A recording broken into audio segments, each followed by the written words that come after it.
Hello मैत्रिणींनो, आपल्या सर्वांची आवडती मालिका लपंडाव या मालिकेच्या आजच्या गुरुवार 25 डिसेंबरच्या एपिसोडमध्ये एक खूप जबरदस्त ट्विस्ट आला आहे.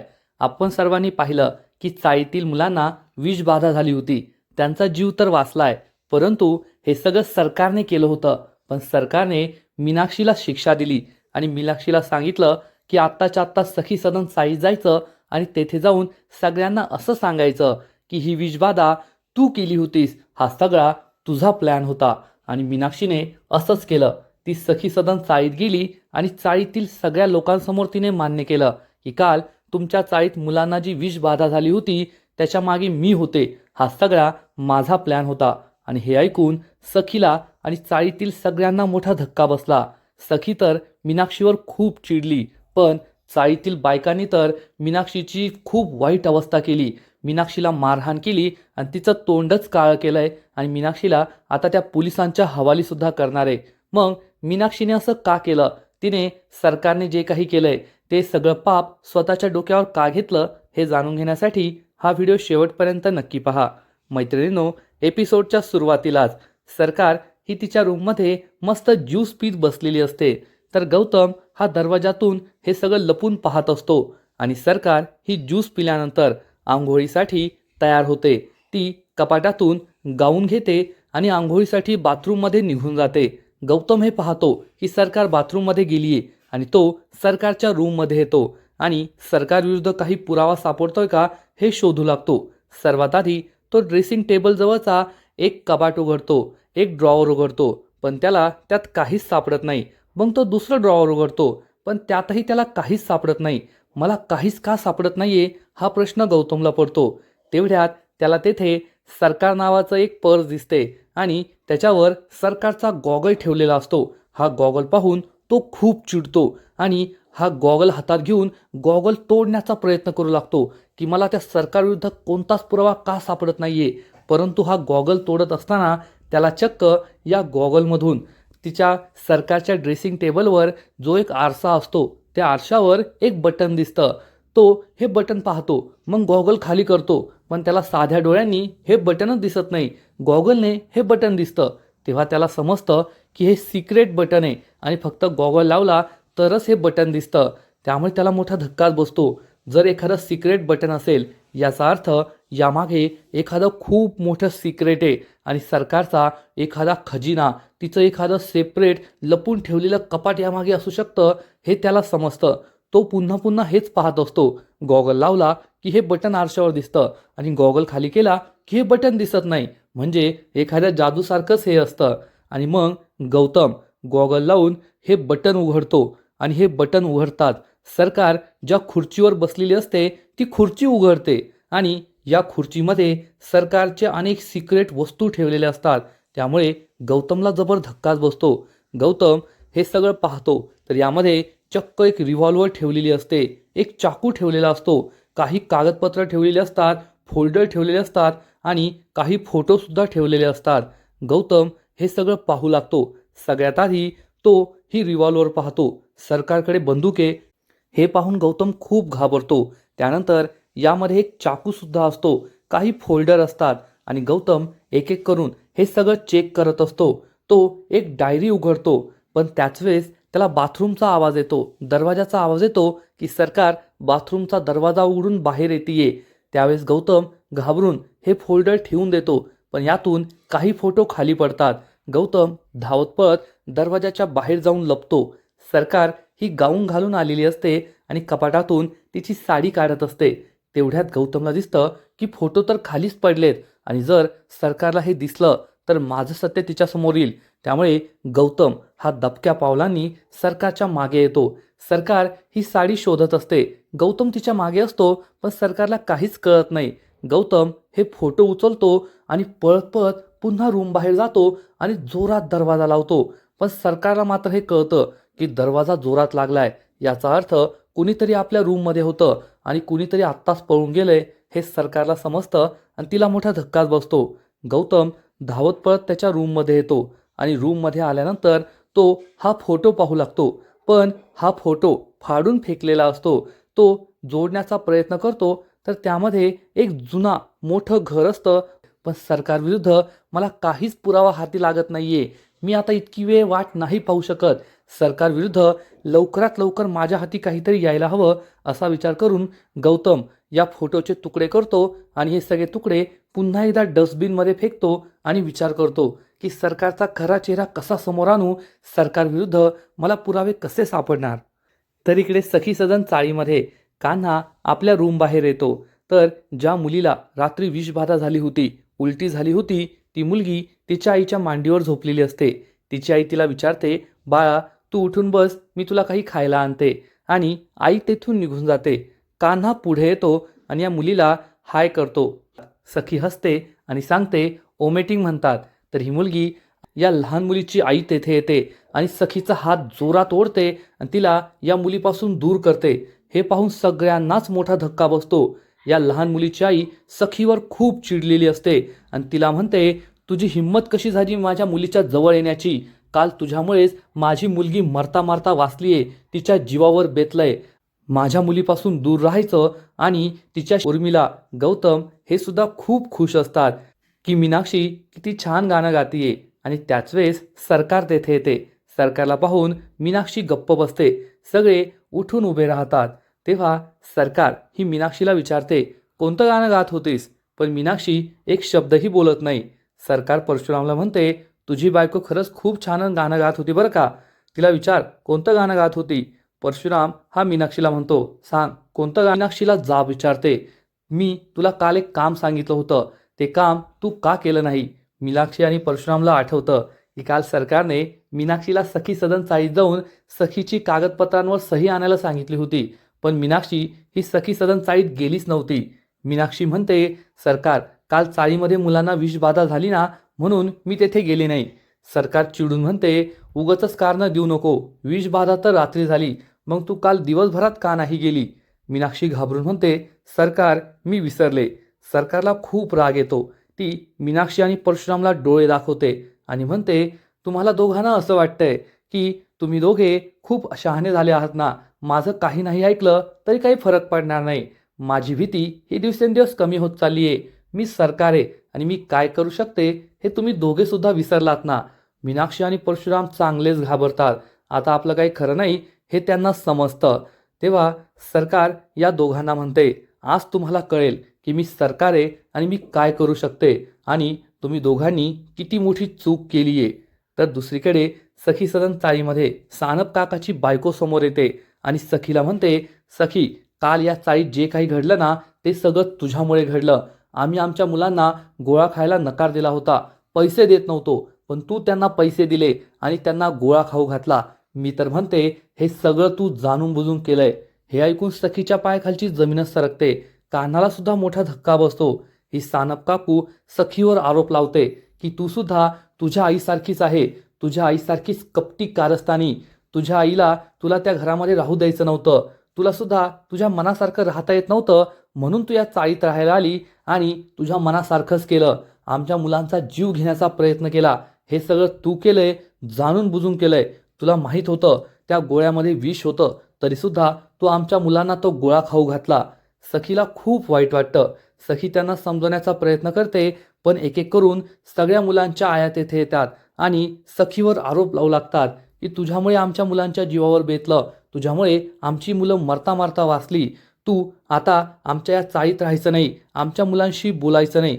असं म्हणून या बायका चक्क सखीला चाळीतून निघून जायला सांगतात की तू आता आमच्या चाळीत राहायचं नाही. सखी खूप दुःखी होते, रडू लागते. दाभडे मावशी या सगळ्या बायकांना समजावून सांगते, तुम्ही हे काय बोलताय, सखीने हे जाणून बुजून केलेलं नाहीये. किरण सुद्धा म्हणतो, हो माझा वहिनीवर पूर्ण विश्वास आहे. वहिनी असं कधीच करू शकत नाही. ती जाणून बुजून कोणालाही त्रास देऊ शकत नाही. परंतु या सगळ्या बायकांचा मात्र विश्वास नसतो आणि त्या सखीवर खूप चिडलेल्या असतात. तर इकडे सरकार मीनाक्षी आणि परशुरामवर चिडलेली असते आणि म्हणते, आज मी तुम्हाला दाखवते की ही सरकार काय चीज आहे. माझी भीती तुमच्या मनातून संपली आहे ना, म्हणून मी काय बोलते त्याकडे तुम्ही लक्ष देत नाही, मी सांगितलेलं काम करत नाही. आता पहा मी काय करते. असं म्हणून सरकार संदीपला हाक मारते. संदीप तिच्या घरातील नोकर असतो आणि तो चक्क मीनाक्षी आणि परशुराम या दोघांच्या बॅगा तेथे घेऊन येतो. तेव्हा परशुराम आणि मीनाक्षीला मोठा धक्काच बसतो. परशुराम सरकारला म्हणतो, सरकार या तर आमच्या बॅगात. सरकार म्हणते, एकदम बरोबर ओळखलं. आता दोघांनी सुद्धा आपल्या बॅगा उचलायच्या आणि घराबाहेर निघायचं. आणि मी तुमचे बँक अकाउंट सुद्धा फ्रीज केलेत. तुम्हाला बँकेतून एक पैसाही काढता येणार नाही. आता पाहते तुम्ही या जगात कसं जगता ते तुम्हाला तुमची लायकी कळेल. मीनाक्षी आणि परशुरामला जबर धक्काच बसतो. सरकार आपल्याला घराबाहेर हाकलतीये. त्यामुळे हे दोघे खूप घाबरतात. गौतम आणि उर्मिला सुद्धा घाबरतात. परशुराम हा लगेचच सरकारच्या हातापाया पडू लागतो. सरकारसमोर हात जोडतो, तिचे पाय पडतो आणि म्हणतो, सरकार मीनाक्षीकडून खूप मोठी चूक झाली, पण आम्हाला माफ करा. आम्हाला घराबाहेर काढू नका. हवं तर आम्हाला वाटेल ती शिक्षा द्या, पण आम्हाला घराबाहेर काढू नका. आम्ही कसे जगणार, काय करणार? मीनाक्षी ही सुद्धा सरकारसमोर हात जोडते. सरकार मला माफ करा. माझी खूप मोठी चूक झाली, पण आम्हाला घराबाहेर काढू नका. सरकार उठून उभी राहते आणि म्हणते, आता माफी मागून काय फायदा आहे? आता तुम्हाला या घराबाहेर जावंच लागणार. तर परशुराम म्हणतो, नाही सरकार, तुम्ही हवी ती शिक्षा आम्हाला द्या, पण घराबाहेर काढू नका. मीनाक्षी तयार आहे तुम्ही दिलेली शिक्षा भोगायला. मीनाक्षी हो म्हण ना. मीनाक्षी म्हणते, हो मी तयार आहे. तेव्हा सरकार ही मीनाक्षीला विचारते, तयार आहेस ना तू? मी तुला जी शिक्षा देईल ती तुला मान्य करावी लागेल, ती भोगावी लागेल. आणि मी ती शिक्षा फक्त तुला एकटीला देणार आहे, परशूला नाही देणार. कारण तू माझं काम नाही ऐकलंय, त्यामुळे शिक्षासुद्धा तुला एकटीलाच भोगावी लागणार आहे.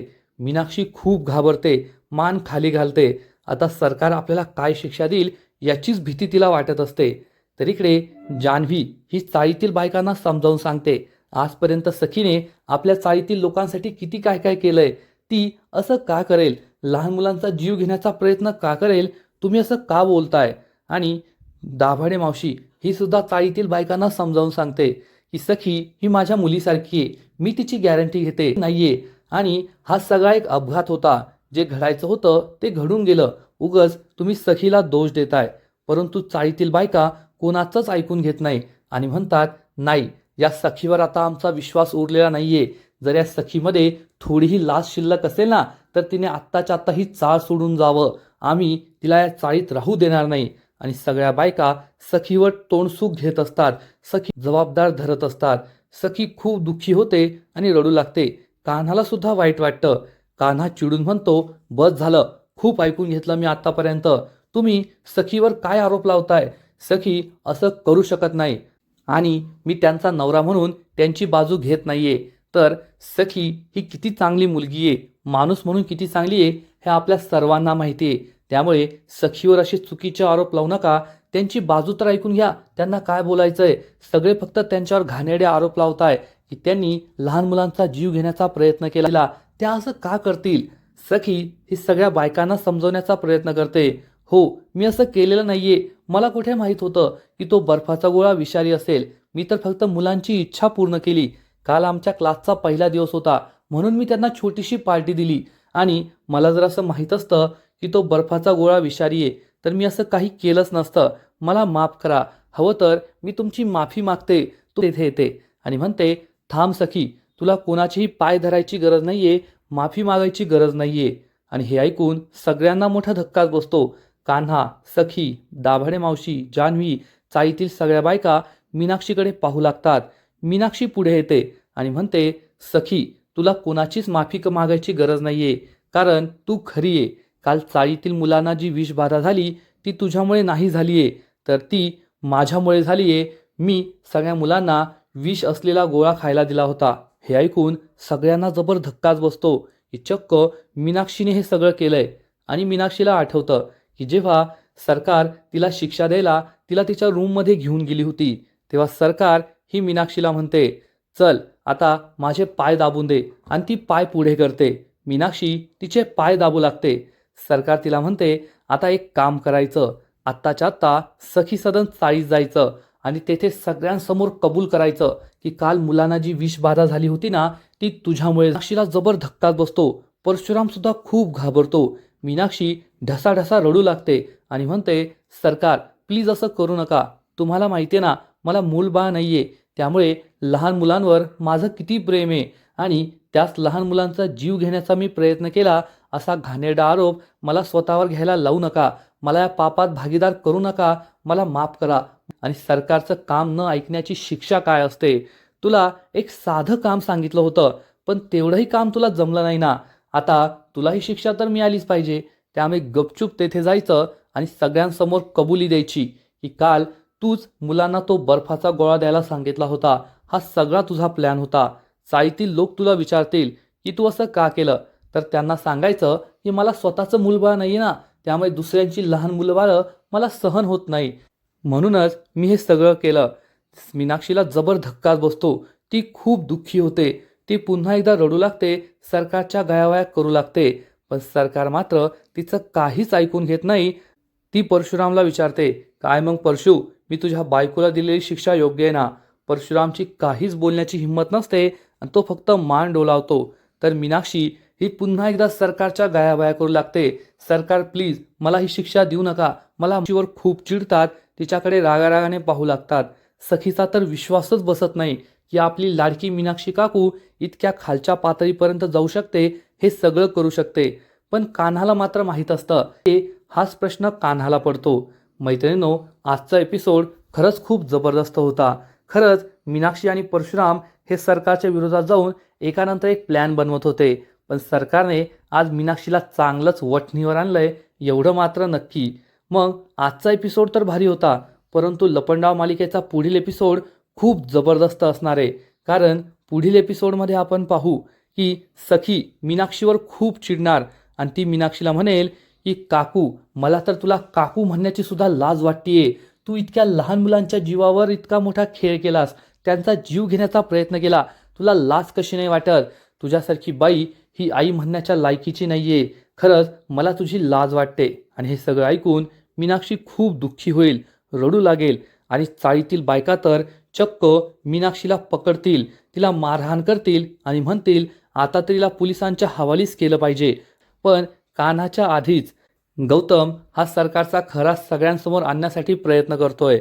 सरकार ही एका कागदपत्रांवर सह्या करत असेल, परशुराम सुद्धा तेथे असणार. आणि त्याच वेळेस गौतम हा जाणून बुजून एक प्लेटमध्ये काहीतरी धूळ असेल, ही धूळ सरकारच्या अंगावर फुकणार. त्यामुळे सरकारच्या डोळ्यामध्ये ही धूळ जाईल आणि तिच्या डोळ्यात ज्या लेन्सेस असतील, कॉन्टॅक्ट लेन्सेस, त्या खाली पडतील. त्यामुळे सरकारच्या डोळ्याचा खरा रंग, निळा रंग सगळ्यांसमोर येणार. सरकार घाबरून तिचा डोळा लपवणार आणि तिच्या डोळ्यातून ही जी कॉन्टॅक्ट लेन्स खाली पडलेली असेल ती गौतम परशुरामला दाखवणार.